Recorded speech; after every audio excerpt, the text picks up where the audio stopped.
Aujourd'hui, nous avons l'honneur d'accueillir la coach certifiée en sommeil et véritable fée de beaux rêves, Juliette Moudoulot. Elle ne se contente pas de résoudre les problèmes de sommeil, elle transforme les nuits ordinaires en expériences extraordinaires. Alors préparez-vous à plonger dans l'univers enchanteur du sommeil avec la magicienne du repos, Juliette Moudoulot. Bonjour Juliette, Bonjour Isabelle. vous allez bien? Très bien, merci. Et Bon, vous? oui, très bien. Moi, je suis très heureuse de vous recevoir dans ce podcast parce que le sommeil concerne toutes les personnes et c'est vrai qu'on peut rencontrer par moment, dans des périodes, voilà, des problèmes de sommeil. Et c'est pour ça que le sommeil est vraiment un facteur important dans la vie d'un être humain. Et comme vous êtes vraiment la coach certifiée en sommeil, c'est vraiment voir avec vous un petit peu, connaître un petit peu votre parcours dans un premier temps en tant que coach certifié en sommeil et ce qui vous a motivé justement à vous spécialiser dans ce domaine. Alors, pourquoi je me suis spécialisée dans ce domaine? Moi, c'était surtout avec mes enfants, ou plus particulièrement ma deuxième fille, qui a eu vraiment des difficultés de sommeil quand elle avait 5 mois.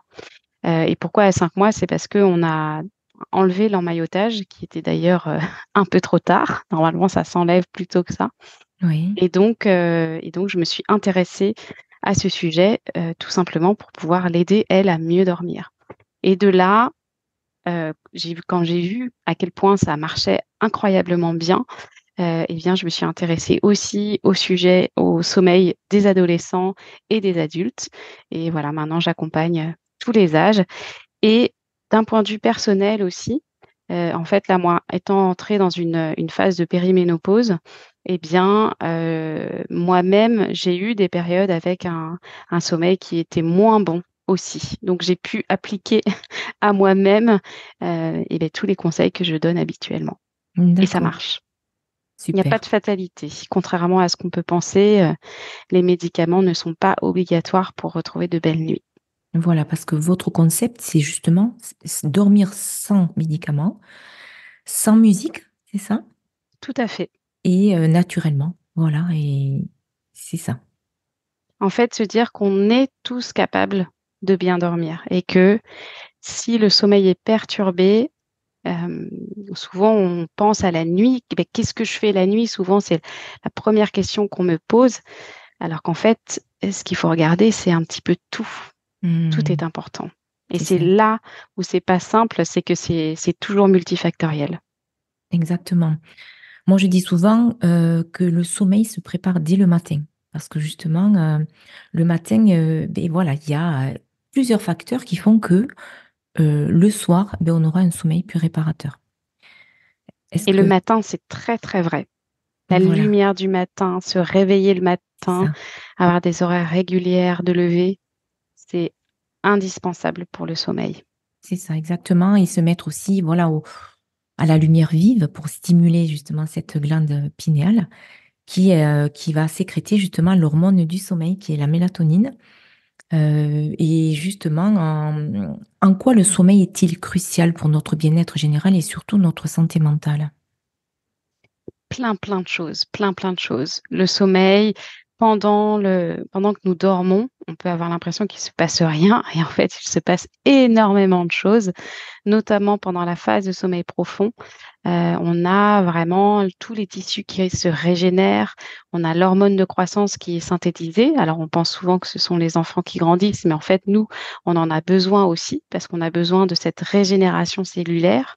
On a notre système immunitaire qui se consolide pendant la nuit. On a également pendant le sommeil euh, paradoxal, c'est-à-dire le sommeil des rêves, tous vos apprentissages, toute la mémoire, tout ça va se consolider et il va se travailler. Qu'est-ce que j'ai oublié? Ouais, il y a les Il y a fonctions aussi, vitales, quoi. voilà, c'est ça. Vraiment, tout est important. Ouais, c'est vraiment la régénération et surtout la réparation des tissus, mais aussi libérer aussi les toxines mentales parce que finalement, souvent le matin, quand on se réveille, on peut avoir de nouvelles idées ou voir les choses, une situation qu'on avait vue la veille plutôt dans le côté un peu plus obscur. Le matin, on va avoir peut-être une autre vision de la situation qui peut nous permettre aussi mais justement de déclencher de nouvelles solutions, voilà, à entreprendre. Et c'est vrai que, est-ce que vous pouvez nous dire en fait si vous avez des petites stratégies de base que vous recommandez généralement pour améliorer la qualité du sommeil? Alors, il y en a évidemment beaucoup. Oui, Et ce qui est important, c'est de savoir d'où on part. Mais une chose qui est très importante pour moi, ça va être effectivement la lumière. Et de nos jours, eh bien, on a à la fois de la lumière on a de la lumière quand il faudrait pas, et on l'a pas toujours quand il faudrait. Je m'explique. Le matin, enfin, on peut avoir tendance à être beaucoup à l'intérieur pendant la journée, alors qu'on a besoin du soleil, on a besoin de cette lumière naturelle, et donc vraiment de sortir tous les jours et si possible les heures du matin, surtout pour les personnes qui se sentent un petit peu fatiguées et qui ont du mal à se lever le matin et qui se sentent fatiguées. Et à l'inverse, le soir, d'essayer de se déconnecter de nos écrans, de téléphone, de la télévision. En fait, maintenant, c'est plutôt les oui, plateformes. c'est ça. Et parce que l'écran, le soir, va inhiber la production de mélatonine et, euh, et derrière nous empêcher à la fois de bien nous endormir, mais pas que. C'est vrai que souvent on se dit, ben non, moi ça me pose pas de problème les écrans parce que je m'endors en 5 minutes. Hmm, Mais en fait, ça peut très bien perturber le reste de la nuit et faire que on se réveille vers 2, 3 heures du matin et on a du mal à se oui, rendormir, à la fois parce que notre production de mélatonine n'est pas optimale et à la fois que le stress engendré par la non-déconnexion du soir va faire que notre taux de cortisol, donc qui est l'hormone de l'éveil, on l'appelle aussi l'hormone du stress, eh bien, elle va commencer à être sécrétée pendant la nuit pour être à un niveau assez important au moment de se lever. Et parfois, cette production, elle est déjà à un niveau trop important qui oui, fait qu'on se réveille et surtout qu'on a du mal à se rendormir. Parce qu'en fait, se réveiller à 2, 3 heures du matin, mais se rendormir tout de suite, en non, général, ça ne nous pose pas de soucis. Ce qui nous pose souci, c'est quand on tourne 1 heure, 2 heures et qu'on n'arrive pas à se rendormir.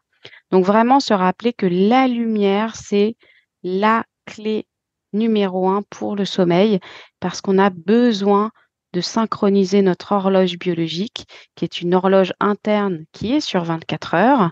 Donc on a besoin de synchroniser tous les jours. Tous les jours, on a besoin de signifier à notre cerveau que c'est le jour, c'est le matin, et on a besoin de signifier que c'est que le jour baisse et que ça va bientôt être l'heure de s'endormir. voilà, c'est ça. Et justement, à travers vos consultations, est-ce que vous rencontrez des idées fausses courantes sur le sommeil avec vos patients?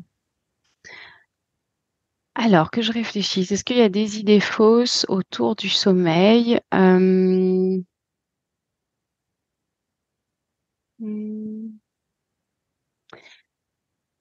je dirais qu'une idée fausse, répandue, ça peut être sur le repas du soir. Oui, Heu il peut y avoir deux courants différents.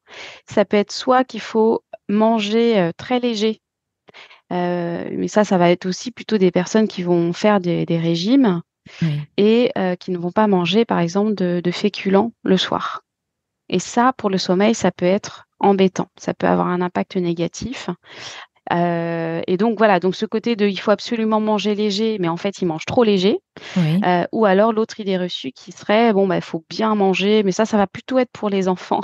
Ah, On va d'accord. dire: «Il faut absolument qu'ils mangent bien pour pas se Oui, réveiller la nuit». Je pense qu'on a un peu moins ce réflexe-là pour les adultes. Je pense que beaucoup de gens, savent ce qu'il faut faire pour améliorer leur sommeil, mais ils ne le font pas oui, parce que c'est c'est ça. difficile de changer nos habitudes. Hmm, c'est vrai. Donc, c'est vraiment des problèmes donc d'endormissement et aussi des réveils nocturnes. Ce sont les principales causes de consultation pour des problèmes de sommeil, c'est ça. Ou les réveils très matinaux, Voilà, c'est-à-dire des exactement. personnes qui vont commencer leur journée à 4h30, 5h Et voilà. Et pour qui, ben, socialement, c'est vrai que c'est embêtant. Mais là-dessus, c'est important aussi de tenir compte son, de son chronotype et qu'il y a effectivement des lève-tôt, il y a des couches tard. Oui, Mais malheureusement, notre société voudrait qu'on soit tous, et tous oui, faits du même moule. c'est ça, Donc après, exactement. c'est de trouver des petites choses pour pallier, à la fois de se dire, j'accepte que j'ai cette particularité, mais j'essaye d'avoir des moyens pour essayer de tendre le plus possible vers ce qui est socialement acceptable. Dans le sens où, ben, si on est couche tard, lève tard, mais que le matin, il faut qu'on se réveille à 7 heures pour aller travailler, bon, ben, il y a un moment donné, il faut quand même trouver des moyens Mais oui, pour que ce soit le mieux possible. Ou alors de changer de travail, mais et oui, c'est sûr.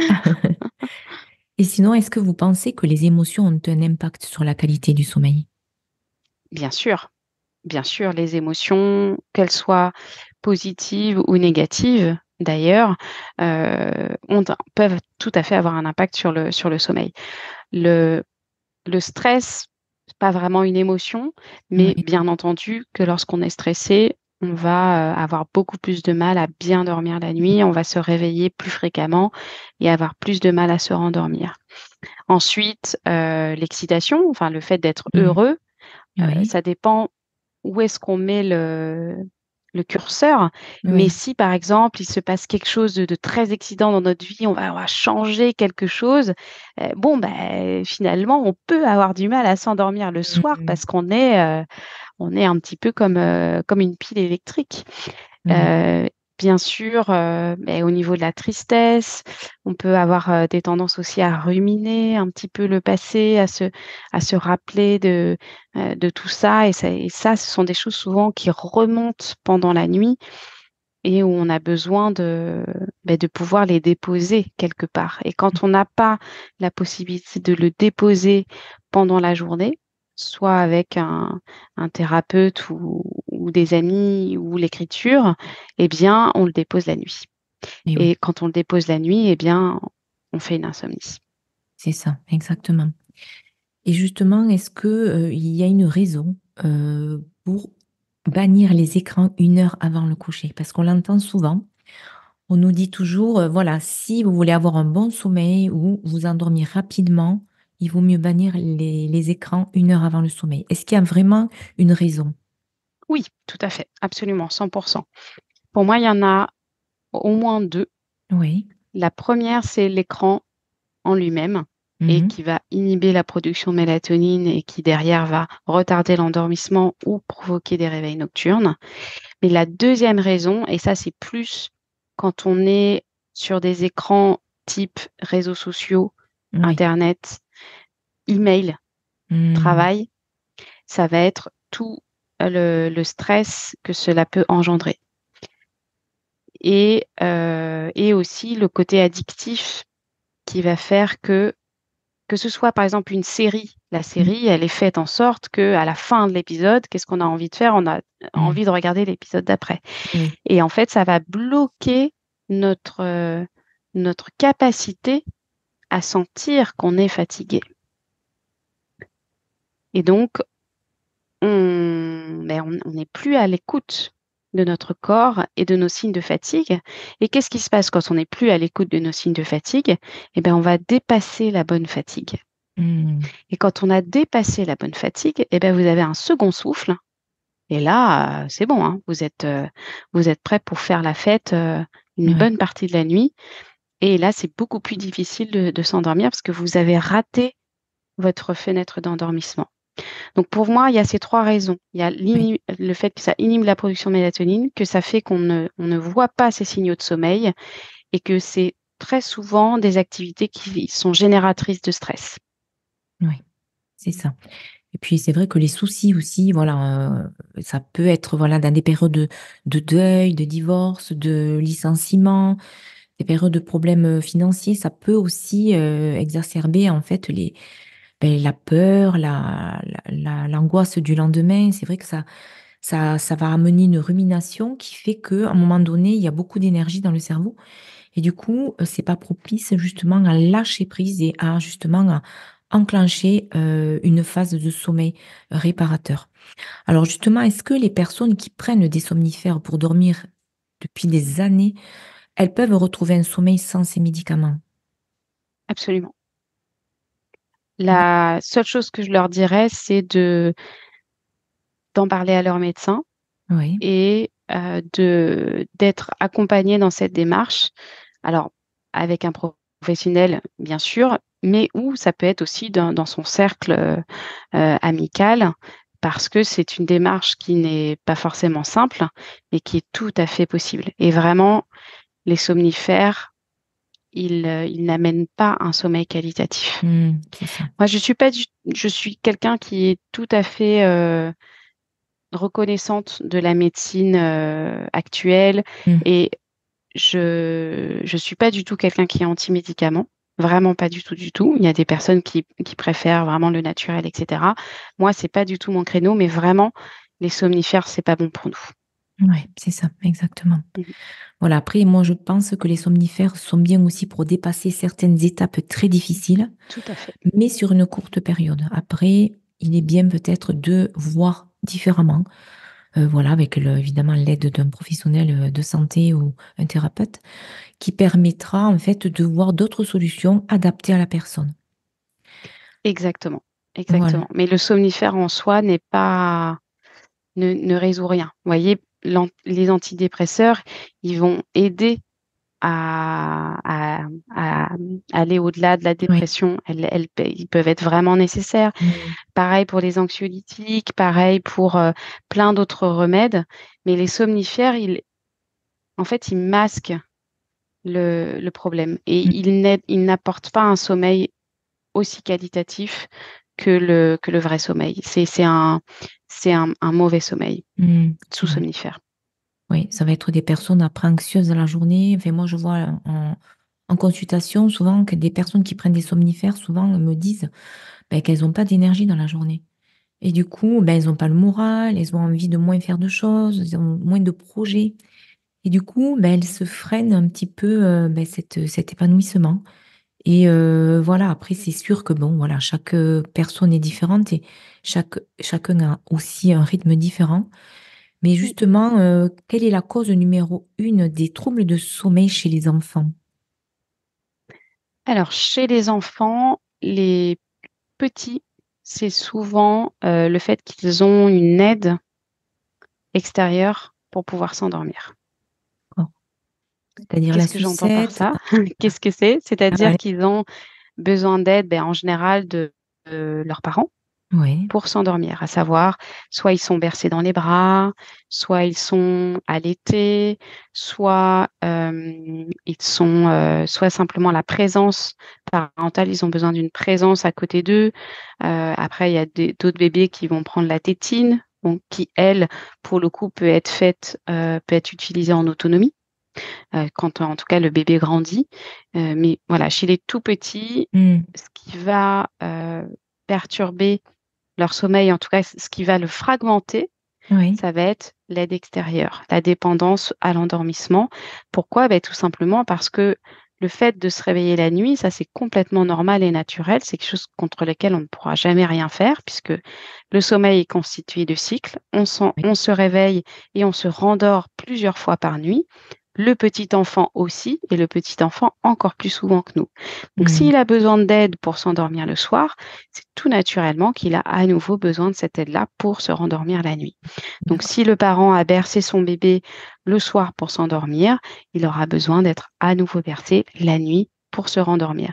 Ce qui en soi, évidemment, le tout petit nourrisson, le tout petit Hmm. nouveau-né qui arrive, il est évident que c'est tout à fait normal de l'accompagner dans son sommeil, mais il peut y avoir une période dans la vie du bébé et dans la vie du parent où ouais, on a envie de s'éloigner un petit peu de ça et finalement d'accompagner notre bébé, notre enfant vers plus d'autonomie autour du sommeil.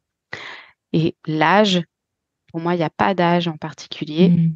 Il faut le faire quand on sent que c'est le bon moment. Oui, d'accord. Et justement, chez les adolescents, quelles sont aussi les Mhm. causes numéro une? Parce Ah ben, qu'aujourd'hui, j'en chez vois les beaucoup. adolescents, on n'a pas Compliqué, besoin ça. de chercher très loin.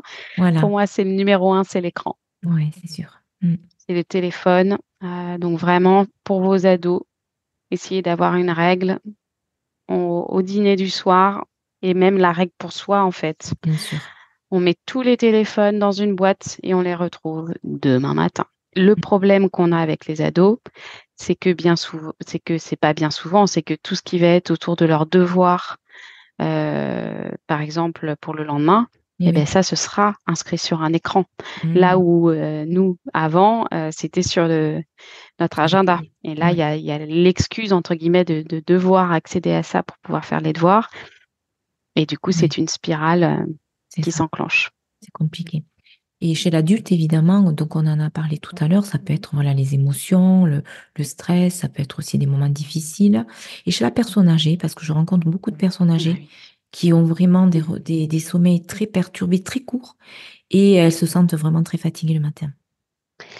Les personnes âgées, de manière naturelle, c'est normal que leur sommeil soit moins qualitatif parce que en vieillissant, on a de moins en moins de phases de sommeil profond, voire parfois plus du tout. Et Mm. donc, cette phase de sommeil profond, c'est justement la phase où vraiment on est complètement déconnecté et on part totalement. Et donc, quand on n'a plus que du sommeil léger ou du sommeil paradoxal, eh bien, on a beaucoup moins cette sensation de s'être bien reposé. Donc, naturellement, le sommeil est moins qualitatif. Mm. Après, ça ne veut pas dire qu'on ne peut rien faire. On peut quand même faire des choses pour maximiser son repos. De mon expérience avec les personnes âgées, un point clé va être leur activité physique, Mm. d'essayer de garder du mouvement Ouais. dans la journée, d'essayer au maximum d'avoir une promenade, accompagner si on ne peut plus se déplacer seul et si on n'est plus en capacité de pouvoir marcher ou de pouvoir sortir, d'avoir des petits exercices que le kiné, par exemple, peut donner qui sont adaptés à chaque personne, mais d'essayer vraiment de garder du mouvement et Mm. d'essayer de pouvoir continuer à aller dehors. Pareil, je sais que c'est pas toujours simple, mais pourquoi? Parce qu'en fait, ils vont être beaucoup moins réceptifs justement à la lumière du soleil et ils vont avoir une sécrétion de mélatonine qui va être beaucoup moins bonne et d'ailleurs sécrétion de toutes les hormones de manière générale. Donc voilà, donc c'est d'essayer de maximiser la lumière du jour. Et parfois, la luminothérapie peut être aussi quelque chose d'envisageable qui peut être fait pour le coup à l'intérieur et qui peut vraiment aider certaines personnes Mm. à améliorer leur sommeil. Mais en D'accord. numéro un, pour moi, c'est pratiquement toujours l'activité. Ouais, c'est vrai que l'activité de la journée a un impact vraiment sur la qualité du sommeil. Parce que le mouvement, ben, l'être humain, en fait, il est fait pour bouger. Et c'est vrai qu'en bougeant, ben, il est dans son état naturel, mais aussi en étant à l'extérieur, et ben, il va aussi capter ben, la luminosité, ben, les odeurs je sais pas moi, si on est dans un parc, la beauté de ce que l'on voit, mais aussi, voilà, aussi partager, être en lien avec des personnes, voir les personnes vivre. Et pour les personnes âgées, c'est de voir aussi tous ces paramètres-là qui font que elles sont en vie et qu'elles sont aussi peut-être, elles peuvent aussi développer des émotions, être heureuses, se sentir plus détendues, se sentir plus en confiance parce que on voit la vie au dehors. Et Tout c'est à vrai fait. que, est-ce que Juliette, vous préconisez des rituels justement pour le coucher? Tout à fait, tout à fait. Je pense que chez le petit enfant, on est assez habitué à entendre parler du rituel du soir. Ouais. Mhm. Et même quand on le sait, j'ai encore des parents qui en ont mis en place, mais qui me disent ça change un peu d'un jour à l'autre. Mais normalement, le propre du rituel, c'est justement qu'il ne change pas, qu'il est le même, identique chaque jour. Et pour nous adultes, souvent, il peut avoir tendance à passer un petit peu à la trappe, ou alors simplement on se brosse les dents, on se met en pyjama et on pense que c'est suffisant. Oui. Mais le rituel est très très important. De la même manière que l'absence de lumière, il va donner un signal à notre corps, à notre cerveau que ça va être l'heure de se reposer Mhm. Oui. et du coup de lâcher prise. Donc, ce rituel, donc, il va avoir cette fonction-là. Il va aussi avoir la fonction de se détendre et de se préparer au sommeil. Donc, une fonction déstressante aussi pour les personnes qui sont sujettes au stress et donc pour pouvoir lâcher prise le soir et s'endormir paisiblement. Voilà. Et justement, Juliette, quels sont les différents rituels que vous pouvez nous transmettre? Mhm. Alors, le soir, une étape que je trouve qui peut être assez chouette, c'est avoir une étape de prendre une petite douche ou de prendre un bain pour justement se préparer. C'est souvent une très bonne première étape que culturellement on a tendance à faire le matin, Oui, c'est mais vrai. en fait le soir, c'est vraiment La très détente. agréable. Hmm. Ouais. Surtout pour les personnes justement qui sont sujettes au stress, eh bien ça permet de, voyez, même le visuel, quoi. On, Oui, on laisse on couler. laisse tout, on laisse couler, Hmm. Ouais, exactement. c'est ça, ouais. Et puis le contact avec l'eau, ça nous ramène aussi à cette sensation aussi de sécurité que peut-être on se rappelle dans le ventre de notre mère, mais l'eau, c'est vraiment aussi, c'est la détente, et c'est la purification, c'est voilà, évacuer ce qui a plus besoin d'être là. Et c'est vrai que ça permet, alors plutôt une douche tiède ou très chaude, parce que souvent on me pose la question. Pour moi, tout est possible. En fait, ça D'accord. dépend du timing de votre coucher derrière. Hmm. Si vous avez besoin de vous coucher assez rapidement derrière la douche, eh Oui, bien, il vaut mieux qu'elle soit même presque un petit peu fraîche, oui, ce c'est ça. qui n'est pas Ah, forcément agréable, mais ça dépend en quelle saison on est. Mais par contre, si vous avez le temps, c'est-à-dire si vous avez une bonne heure entre votre douche et le coucher du soir, ça peut tout à fait être bien chaud. Il y a une idée reçue, ah, mais d'ailleurs, ça me rappelle la question d'avant, une oui. idée reçue sur le sommeil, j'en ai une, c'est qu'il ne faut surtout pas prendre un bain chaud le soir avant de s'endormir. Donc ça, c'est pas vrai, au contraire. Ce qui se passe avec le bain chaud, c'est que ça va momentanément augmenter un petit peu la température corporelle. Mais assez rapidement, c'est suivi d'une chute de cette température. Donc ce qu'il faut, en effet, c'est ne pas se coucher juste après son bain, Oui, mais de laisser cette température corporelle redescendre et souvent elle redescend plus bas que ce qu'elle était avant le bain. Donc au contraire, ça va préparer au sommeil.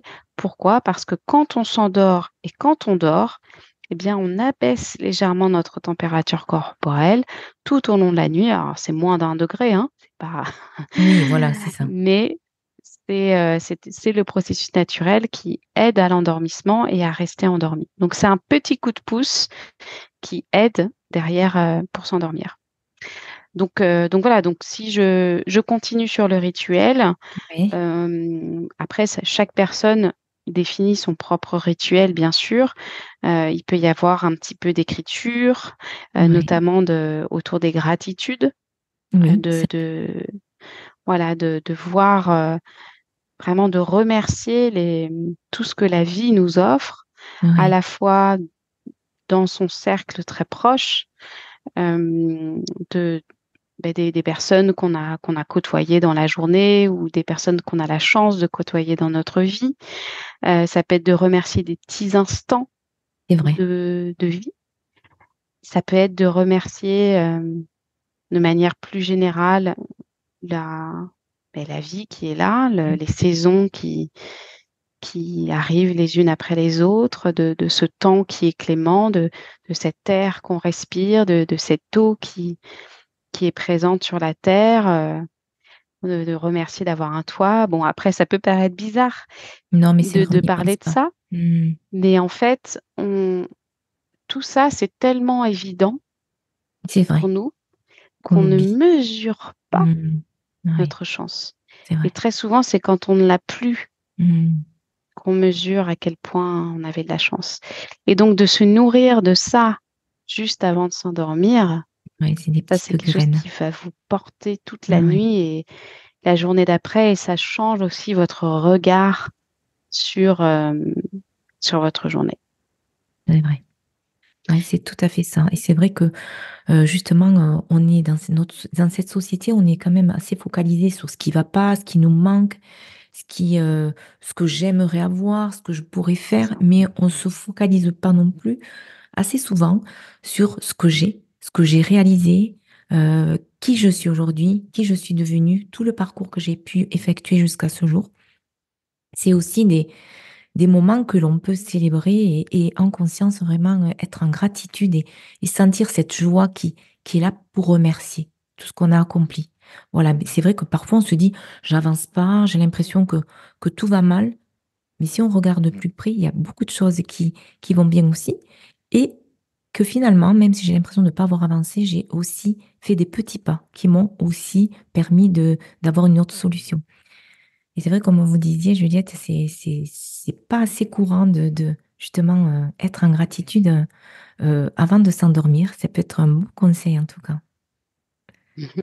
Voilà. Et après, ben, le Oui. soir, un petit peu de lecture. En fait, de faire des choses sans écran. C'est Après, ça ça. va dépendre des goûts de chacun. Il y en a qui aiment faire des choses un peu plus manuelles. Voilà, tout dépend après des centres d'intérêt. Bien sûr. Alors, c'est vrai que moi, je rencontre aussi souvent des personnes qui travaillent en fait jour-nuit, d'une Ah semaine à oui. l'autre. Et donc, du coup, ils ont carrément un décalage et ils n'arrivent plus à dormir correctement. Ils savent plus quoi faire en fait. Et c'est vrai qu'en plus, ils prennent du poids. Ils ont plus le moral, ils sont très fatigués, ils mangent mal parce que ben, ils ont plus le temps. Et qu'est-ce que vous conseilleriez, Juliette, justement pour des personnes qui travaillent ben, d'une semaine à l'autre avec jour-nuit, jour-nuit? Est-ce qu'il y a des Mhm. solutions? Est-ce qu'il y aurait des conseils, des petites techniques justement à nous permettre de découvrir? Alors ça, c'est sûr que c'est un cas particulier et qui est Oui, un petit peu compliqué. hmm, Et en fait, ce qui est dommage, c'est qu'il y ait finalement cette alternance. Donc, c'est vrai. moi, je comprends tout à fait la logique, c'est-à-dire de se dire que ben, comme ça, au moins, ben, on a des moments où on a un rythme qui est plus classique. Mais quelque part, d'un point de vue biologique, en fait, ce serait beaucoup mieux qu'il y ait des personnes qui travaillent toujours de nuit, par exemple une moitié de nuit, première moitié de nuit, deuxième moitié de nuit, et que ce soit tout le temps le Tout le même temps. rythme. Parce Oui, que là, ça veut dire qu'au niveau de notre rythme biologique, encore une fois, eh ben, on le synchronise un petit peu en décalé. oui. Alors que le problème, c'est que si toutes les semaines, à chaque fois le rythme rechange, eh ben, il faut qu'on resynchronise Ah oui, c'est compliqué. toujours toutes les semaines et c'est compliqué.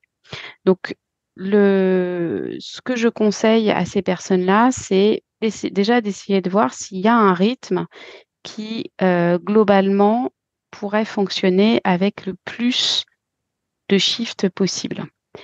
Souvent, il y a un rythme qui fonctionne pour 2 shifts sur 3.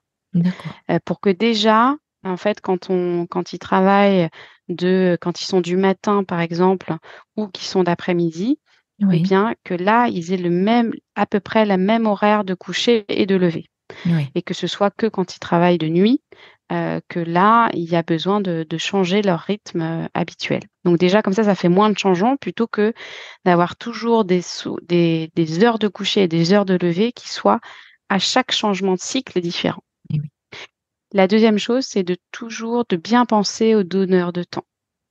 Et les donneurs de temps, eh bien, ça va être, les habitudes de journée, ça va être l'alimentation, ça va être la lumière. Mhm. La lumière. Et donc, c'est de pas se dire, «Je dors quand je peux», mais de vraiment se dire: «J'ai besoin à un moment donné d'avoir ma plage nuit». Ça veut dire ma plage nuit, c'est je dors, j'ai, Mhm. 7 heures, où je suis dans mon lit, dans le noir total et où je fais ma nuit et le reste qui est la journée, pendant laquelle il y a de la lumière et je suis exposée à la lumière naturelle ou artificielle.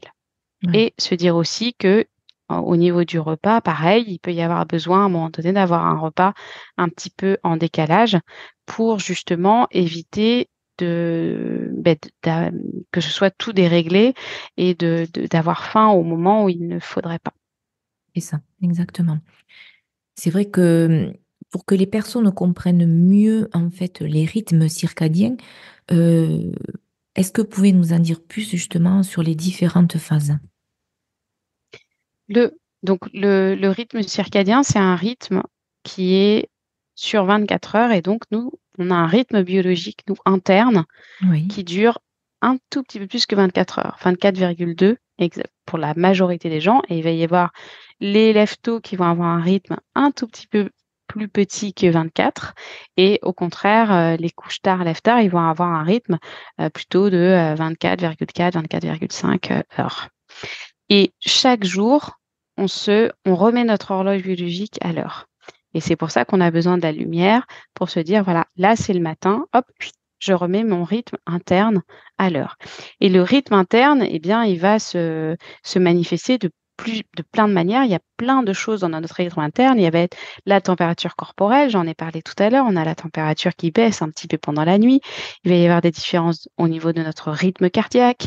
Il va y avoir des différences au niveau de la sécrétion de nos hormones. On a parlé de la mélatonine, on a parlé du cortisol.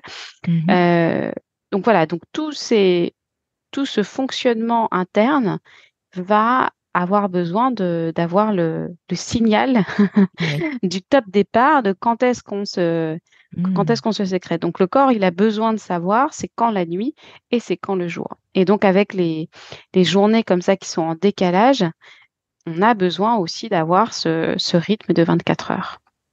D'accord, très bien.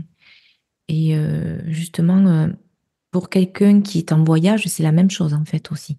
C'est vraiment de comprendre un petit peu, ben, bon, il y a toujours un décalage de quelques jours, mais par exemple, quand il y a un décalage, je sais pas moi, de quelques heures par rapport à la veille où il était en France, en fait, je sens souvent, parce que moi, je travaille dans un secteur en pharmacie sur Toulouse où il y a Airbus, donc qui est vraiment, j'ai beaucoup de personnes qui sont souvent en voyage ou en décalage. Mm. Et du coup, ces personnes-là demandent beaucoup de conseils justement lors des déplacements pour Bien. mieux optimiser leur récupération, pardon, parce que justement, ils doivent après travailler et être sur place, je sais pas moi, aux États-Unis par exemple, et donner une conférence.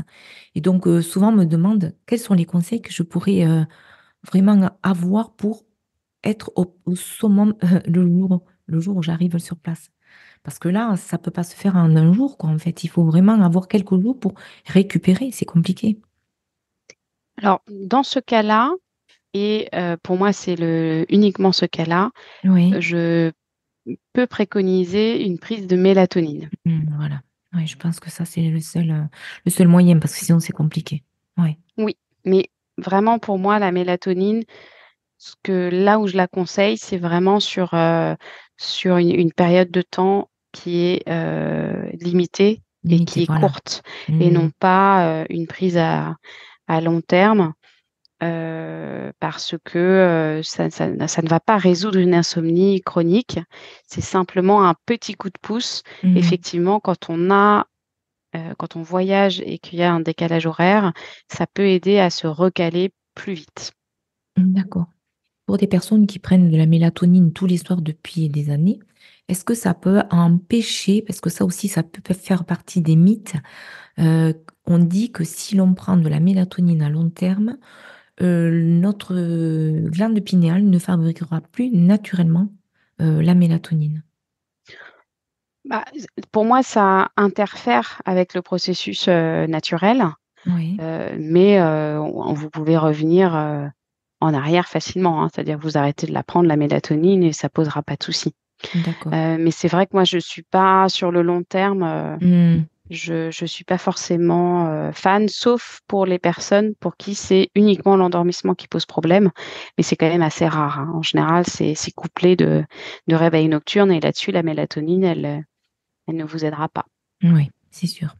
Est-ce que vous employez dans votre méthode des techniques de relaxation, de méditation? Oui, Tout à fait, tout à fait. Et d'accord. donc là, ça, c'est propre à chacun. Je trouve que chacun a un petit peu ce qu'il préfère faire. Donc dans la méditation, vous avez de la méditation guidée qui peut être bien pour commencer.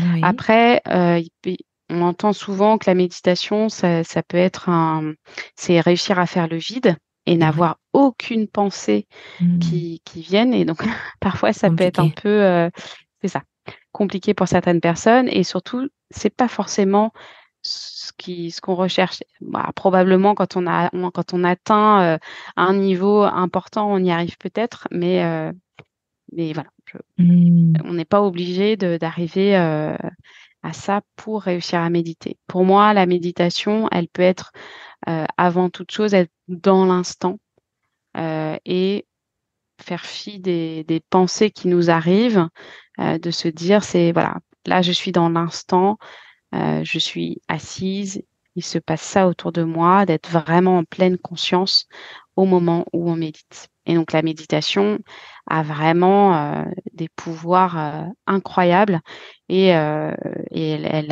a fait ses preuves de réussir, même pour des personnes, à avoir un impact positif, même chez des personnes souffrant de dépression et d'insomnie.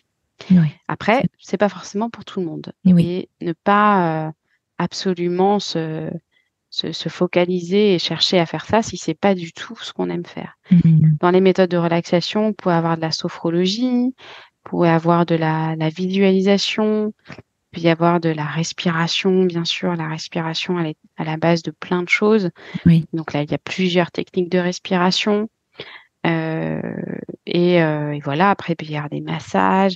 Enfin, la relaxation, elle peut prendre beaucoup de formes. Ça peut être sous forme de mouvements doux aussi. D'ailleurs, la méditation, elle peut être faite aussi avec des mouvements doux. Et certaines personnes peuvent trouver ça justement plus facile de méditer en se concentrant finalement sur les mouvements qu'elles ont à faire, c'est parce vrai. que du coup, ben, on se focalise là-dessus.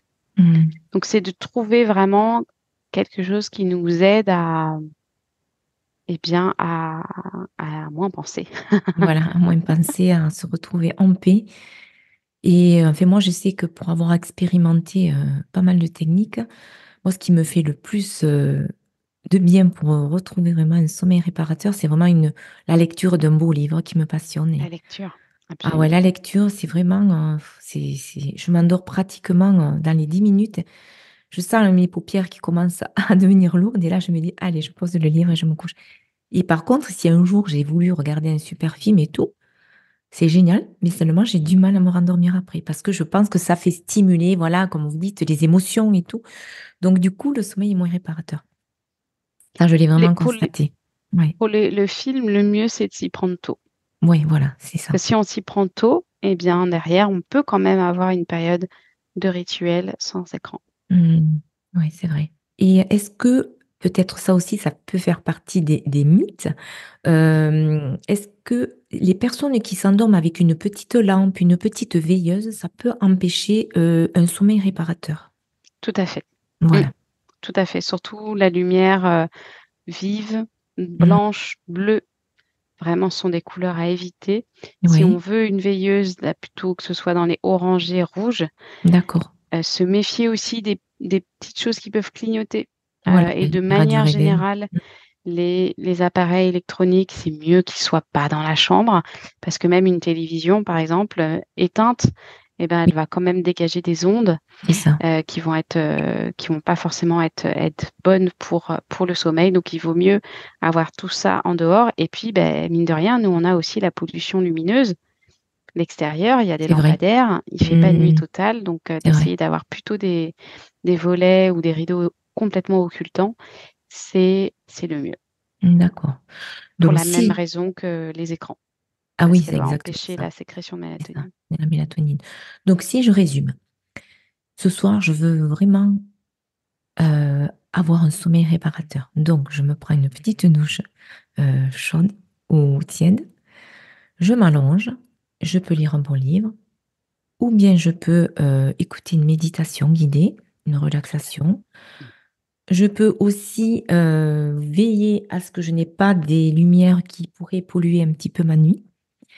Et surtout, en fait, je peux aussi être en gratitude, respirer et sentir que la vie vibre en moi et que je suis en vie et que j'ai envie de vraiment d'amener cette intention de que cette nuit soit douce, réparatrice et revitalisante.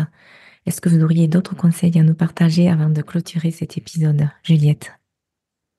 Mais déjà, c'est très bien. Voilà. C'est très bien de faire ça. En tout cas, Juliette, c'est vrai que c'était très riche. Et juste un dernier mot concernant vos accompagnements. Comment vous procédez? Si quelqu'un veut vraiment suivre un bout de chemin avec vous pour justement retrouver ce sommeil qu'ils ont perdu à un moment donné.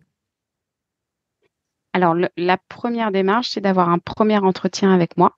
Il y a Oui, toujours un premier rendez-vous qui est gratuit, sans engagement, ne serait-ce que pour savoir si je peux vous aider, tout simplement. Parce que moi, il y a évidemment des cas de figure pour lesquels je ne pourrais rien et je serai toujours complètement transparente là-dessus. Parce que pour oui, moi, le but, c'est que vraiment ça fonctionne et qu'il y ait des résultats à la fin. Ensuite, l'accompagnement, de manière standard, il est sur 4 semaines.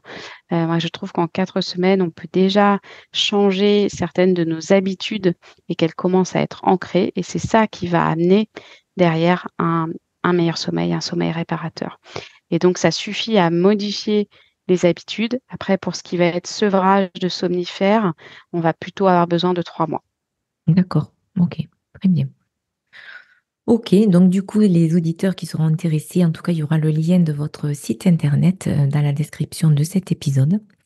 Voilà, si vous avez besoin de rajouter quelque chose d'autre, Juliette? Non, tout a été. Dormez bien.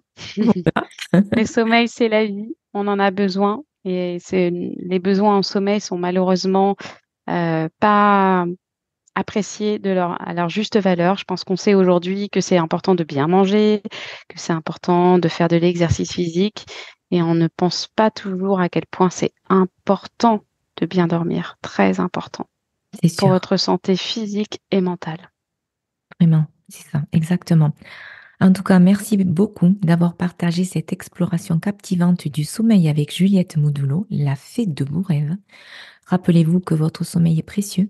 Chaque nuit offre une opportunité de régénération. Alors inspirez-vous de cet épisode pour créer votre propre rituel de sommeil magique. D'ici là, dormez bien, rêvez grand et à bientôt sur le thé des thérapeutes. Et je vous dis mille merci Juliette. À très bientôt. Si cet épisode sur le sommeil vous a apporté des clés importantes pour retrouver un sommeil réparateur, n'hésitez pas à liker, à partager et à vous abonner à la chaîne. À très vite.